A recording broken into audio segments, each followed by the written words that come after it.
Assalamualaikum dan salam sejahtera. Kita berjumpa lagi pada kelas hari ini, masih lagi dalam bab yang sama, iaitu bab 1 mikroorganisma.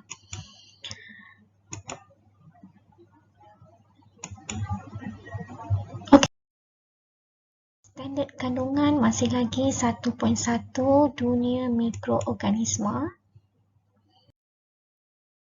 Standard pembelajaran 1.1.1 berkomunikasi mengenai mikroorganisma. Dan kriteria kejayaan, maksudnya apa yang patut kamu dapat di akhir pembelajaran ini ialah awak dapat menyatakan habitat, nutrisi, cara pembiakan, cara nutrisi dan bentuk bagi setiap kumpulan mikroorganisma. Tajuk kita yang pertama ataupun kumpulan mikroorganisma pertama hari ini ialah kumpulan protozoa. Okey, yang pertama ialah saiz protozoa. Kebanyakan protozoa merupakan mikroorganisma unisel yang berukuran antara 5 mikrometer hingga 250 mikrometer dan hanya dapat dilihat melalui mikroskop cahaya kuasa rendah. Dan protozoa lazimnya wujud secara berkoloni. Baik, bentuk-bentuk protozoa. Kalau awak tengok kat gambar ni, dia ada berbentuk slipper. Berbentuk slipper ni selalunya ialah paramecium. Dan satu lagi, protozoa ini kadang-kadang bentuk dia tidak tetap. Contoh seperti dalam gambar adalah amoeba.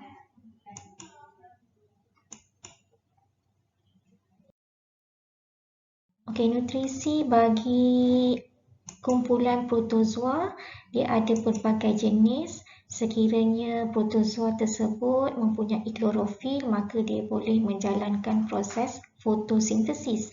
Manakala bagi yang tidak mempunyai klorofil, dia akan mendapatkan nutrien melalui fagositosis, iaitu menggunakan unjuran sitoplasma untuk bergerak dan mengepung makanan, dan makanan tersebut akan dicernakan.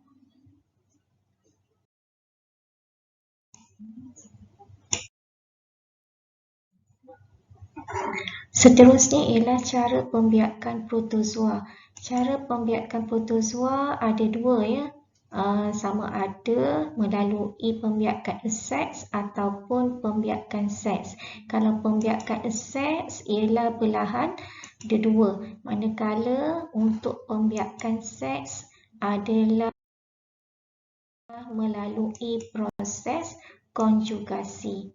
Selalunya paramecium menjalankan proses konjugasi untuk membiak. Seterusnya, habitat bagi protozoa. Baik, protozoa boleh dijumpai di dalam air tawar, selalunya paramecium dan amoeba. Dan tempat-tempat yang lain adalah tanah yang lembap, air laut serta perumah.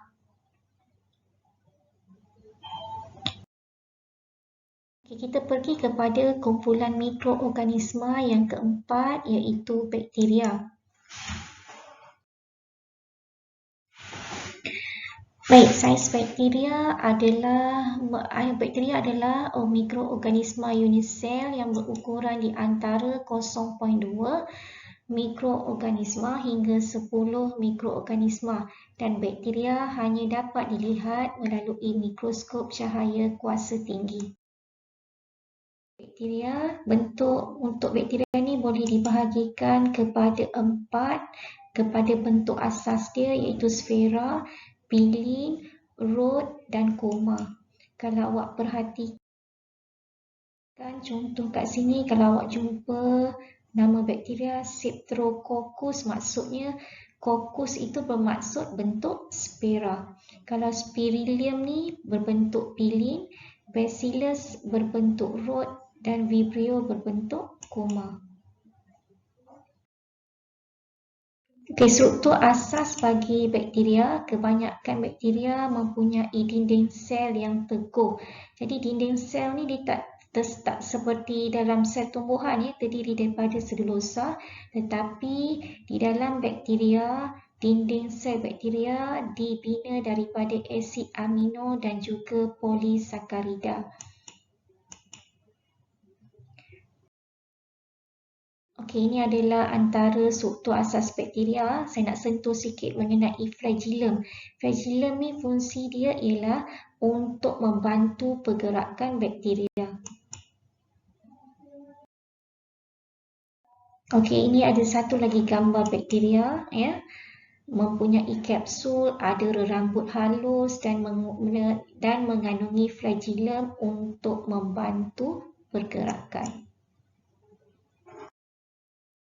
Okey, untuk nutrisi bakteria, bakteria mendapat makanan daripada berbagai cara, seperti juga protozoa. Sekiranya bakteria mempunyai klorofil, dia boleh buat makanan sendiri, dan ada juga setengahnya bersifat parasit yang mendapat nutrien daripada perumahnya, dan ada juga yang mendapat makanan daripada nutrien daripada organisma yang telah mati.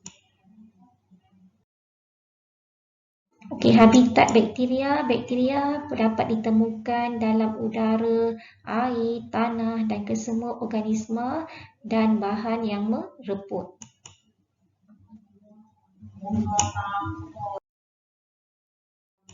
Cara pembiakan bakteria ada dua ya, sama ada melalui aseks ataupun secara seks. Kalau aseks melalui belahan dia dua, dan untuk melalui seks melalui proses konjugasi. Okey, ini adalah proses belahan dia dua, dan ini adalah proses konjugasi. Konjugasi bakteria ni maksud dia ialah plasmid yang merupakan gelang kromosom, dia mampu bereplikasi. Bereplikasi ni maksudnya dia boleh menggandakan diri dia dan memindahkan bahan genetik tersebut semasa proses konjugasi berlaku. Okey, antara salah satu keistimewaan bakteria ialah bakteria boleh membentuk endospora. Apa dia endospora? Dia di mana spora tersebut dapat bertahan dalam persekitaran yang ekstrim. Ekstrim ni maksud sama ada terlalu panas, terlalu sejuk, kemarau ataupun kekurangan makanan di mana tidak sesuai untuk pembiakan.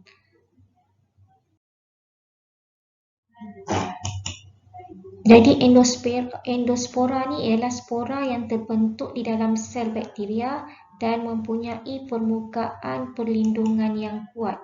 Maka permukaan perlindungan ini akan pecah apabila bakteria tadi bertemu dengan satu keadaan yang sesuai dengannya untuk pertumbuhan, dan dia akan bercambah dan membentuk bakteria yang baru.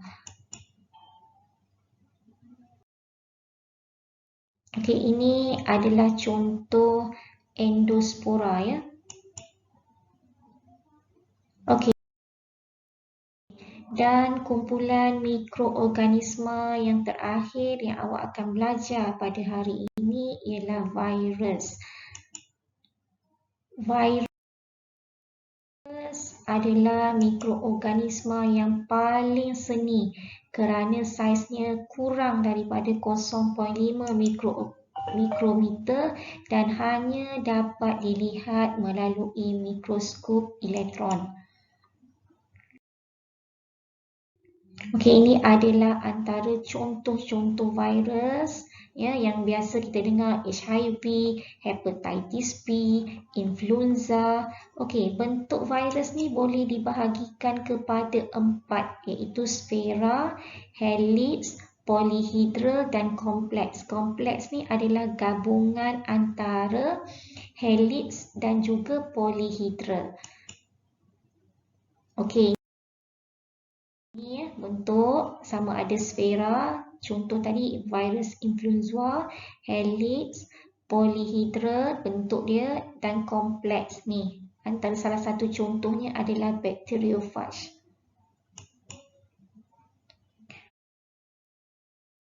Baik, struktur asas virus. Virus terdiri daripada berbenang asid nukleik ataupun DNA ataupun RNA iaitu asid ribonukleik yang dilindungi oleh lapisan protein. Hanya virus adalah satu-satunya mikroorganisma yang mempunyai DNA. Okey. Ciri khas bagi virus. Virus berbeza daripada organisma lain kerana dia tidak mempunyai habitat dan dia juga tidak mempunyai nutrisi. Kerana virus ini tidak mempunyai ciri hidup di luar perumah, kerana virus tidak menjalankan respirasi, perkumuhan, pertumbuhan dan tidak bergerak balas terhadap rangsangan. Dan virus ini hanya membiak dengan cara menjangkiti sel perumahnya seperti bakteria, haiwan dan tumbuhan. Jadi mari kita tengok bagaimana virus ini membiak. Okey.